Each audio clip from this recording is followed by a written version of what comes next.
हद हो गए। इतना कमीना कैसे बन सकते हो यार? जैसे थाली में खाते हो उसी थाली को छेद करने में तुले रहते हो। तुम इंसान क्या जानवर कहलाने के भी लायक नहीं हो।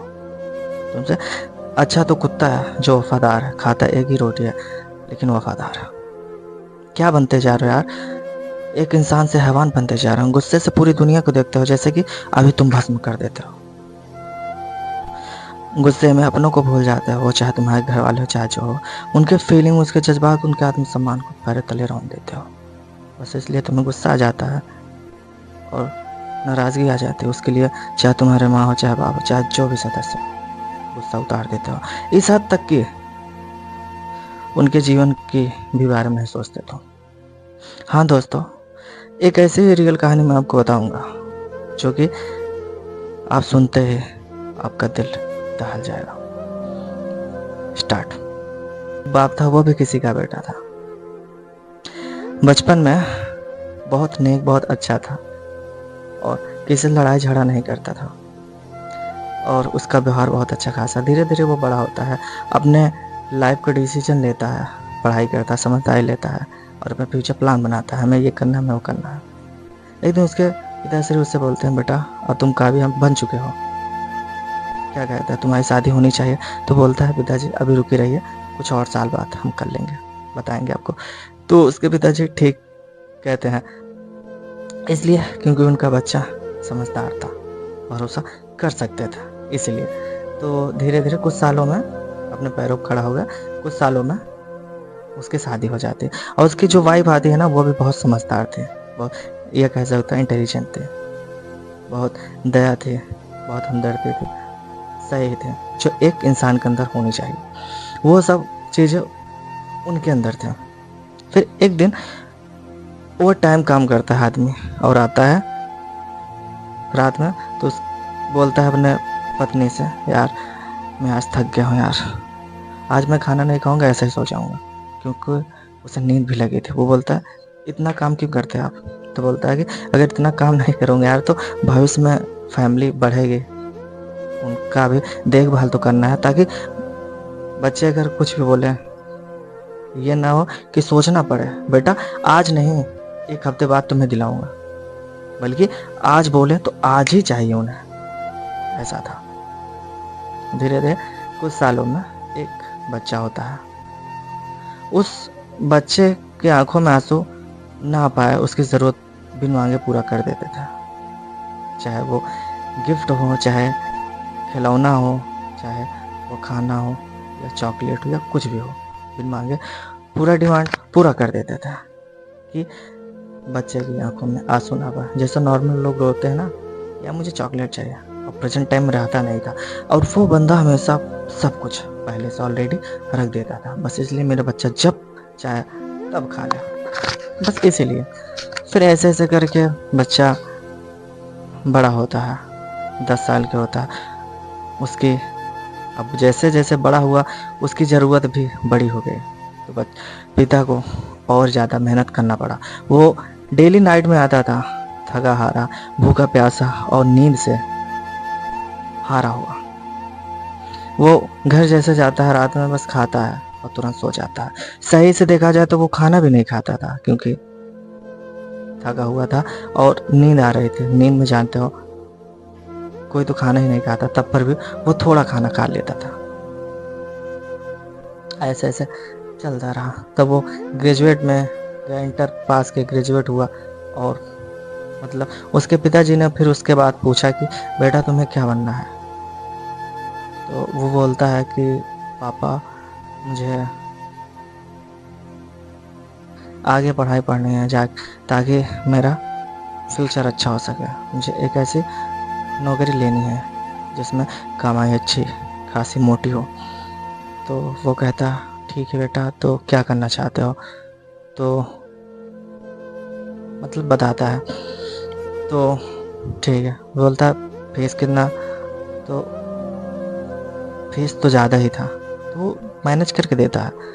फिर धीरे धीरे वो लड़का जब शहर चला जाता है ना पढ़ने के लिए, तो उसके लोगों के साथ में उठना बैठना हो गया था, मतलब गंदे लोगों में, नशेड़ी गंजेड़ी लोगों में उठना बैठना हो गया।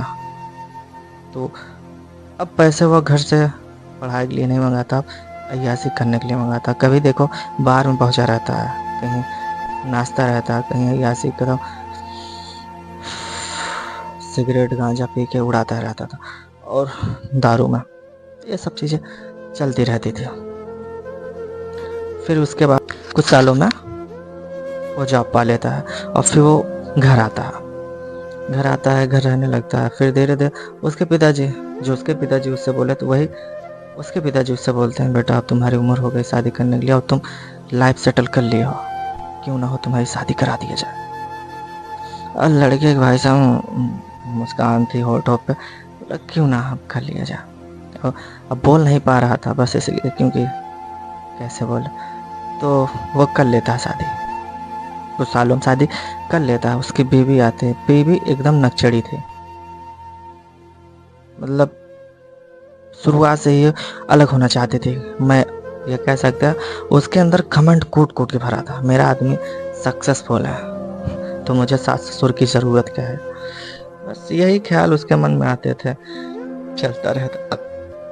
ऐसे ऐसे करके सालों बीत जाते हैं, और बाप की इज्जत धीरे धीरे कम हो जाती है, उसके घर में ही कम होने लगती है। लेकिन वो ये नहीं कहता, क्योंकि उसकी बेटा उसके पक्ष में कभी नहीं रहा था। एक दिन उसने अपने बेटे से कहा कि बेटा तुम्हारी बहू मुझसे सही बिहेवियर नहीं रखती। बेटा बोलता है, पिताजी आप ही सही से बिहेवियर रखा करें ना, वो नहीं रखती तो क्या आप भी नहीं रख सकते। वो सुनता है, कुछ नहीं बोलता, चला जाता। मन तो उदास था कि जिसके लिए मैंने सब कुछ किया, आज वो मुझसे ऐसे बात कर रहा है। कुछ नहीं, फिर उसके बाद चलता रहता है। उसके बाद कई साल बीतते हैं, तो एक दिन जो है ना, बाप को ज़रूरत पड़ती है कुछ पैसों की। अब बाप रिटायर हो चुका था, तो बोलता है, बेटा मुझे कुछ पैसों की ज़रूरत है। तो बेटा बोलता है, कितना पापा? बोलता है, 25,000। क्या करेंगे 25,000 लेके? अब बाप बोलता है कि कुछ काम। क्या काम है? घर पे बना बनाया खाना मिल रहा है, अब घर पे बैठे हैं तो ज़रूरत ही क्या है आपको। तब पर भी वो कुछ नहीं कहता। एक दिन घर में बहुत बड़ा लफड़ा हो जाता है। बाप जो है बहुत, बेटा जो है किसी मैटर में झगड़ा कर लेता है बाप से, और बाप भी नाराज़ होता है। बाप उसे एक पड़ाका मार देता है थाप्पा से। तो ऐसे ऐसे हुआ, तो बेटा उसका कहता है, भाग जाओ मेरे घर से। और उसी रात में ना उससे बहुत झगड़ा हुआ। वो कहता, भाग जाओ मेरे घर से, रहने की जरूरत, अब हम साथ में नहीं रहेंगे। अब बाप की भी कुछ सेल्फ रिस्पेक्ट थी, आत्मसम्मान था। वो कहता है, यार क्या करूँगा मैं धरती पर रह गया, जो मेरा साला को इज्जत ही नहीं थी। उसकी जो उसके पिताजी, जो उसकी मम्मी थे, वो भी नाराज़ थे, वो भी डांटती अपने बेटे को। लेकिन नहीं, वो बेटा साला बिगड़ चुका था एक लेडीज़ के चक्कर में, वो भी अपनी पत्नी के चक्कर में। तो बाप चला जाता है रेलवे लाइन पे। जब रेलवे लाइन पे पहुंचता ना, किसी ने कॉल किया गया, तुम्हारे पिताजी इतनी रात में रेलवे लाइन पे क्यों आए हैं? तो वो कहता है, यार रेलवे लाइन पे क्या बात कर रहे हो यार, रेलवे अभी तो घर पे थे। तब फैमिली मतलब जो है पीछा करने लगती है। पीछा कर क्या करोगे? उसके आत्मसम्मान पे ना बड़ा ठेस पहुंच चुका था ना, यह कह सकते पूरा पहाड़ी उसके दिल पे टूट गया हो। वो जाता है, कुछ दूर पर ट्रेन आती है, वहाँ कट जाता है। तब उसकी कद्र होती है यार, बाप तो बाप होता है, कैसे मतलब ढकोसला रोते हैं यार। बस मैं यही कहता हूँ, जब तक इंसान हो ना, उसकी कद्र करनी चाहिए। जब नहीं रहेगा कद्र करके क्या करोगे? आज उसके घर में मातम बना हुआ है, 1 हफ्ते से ज़्यादा हो गया। लेकिन बेटा का छोड़ो, उसकी जो वाइफ थी, उसके दिल पे क्या बीता होगा। वो भी कोशिश की कि मैं भी ख़त्म हो जाऊँ, लेकिन उसे बार बार रोक दिया गया, और वो रुक गई। इसलिए कहता हूँ, बुरे तो हो लेकिन कुछ अच्छाई भी रखो अपने लोगों के प्रति। दूसरों को घंटा ना समझो, लेकिन अपने लोगों को तो समझो, जो तुम्हारे लिए हैं, जो तुम्हारे अपने हैं, जो तुम्हारे लिए सब कुछ करता है। उनके साथ तो सही से बिहेव रख सकते हो ना। आज कोई है तो उसकी इज्जत कर लो, जब वो कल नहीं रहेगा तो पीठ पीछे इज्जत करने की क्या ज़रूरत ही पड़ेगी, और क्या फ़र्क पड़ेगा, उसे तो सुनाई नहीं देगा ना। बस मैं यही कहना चाहता हूँ, क्यों लोग, एक लेडीज आती है कहीं से और उसके चक्कर में घर वालों को सबको भूल जाता है। मैं ये कहता हूँ ठीक है, उसको भी नोटिस करना चाहिए, उसको भी अटेंशन देना चाहिए, ध्यान देना चाहिए, लेकिन उससे ज़्यादा, या कह सकते हैं उतना घर वालों को भी तो अटेंशन देनी चाहिए। वो भी तो अपने हैं, जो अपना खून है। वीडियो अच्छी लगे तो चैनल को सब्सक्राइब कर देना, क्योंकि सब्सक्राइब कर देना क्योंकि आपके एक सब्सक्राइब करने में ना कुछ घटता उठता है नहीं। अगर घटता हो तो बेशक मत कीजिएगा, लाइक कर दीजिए, कमेंट में ज़रूर बताइएगा कि आप भी ऐसा बनना चाहते हैं जो इस कहानी में घटित हो, या आप भी जिंदा लोगों की पहचान करना जानते हैं या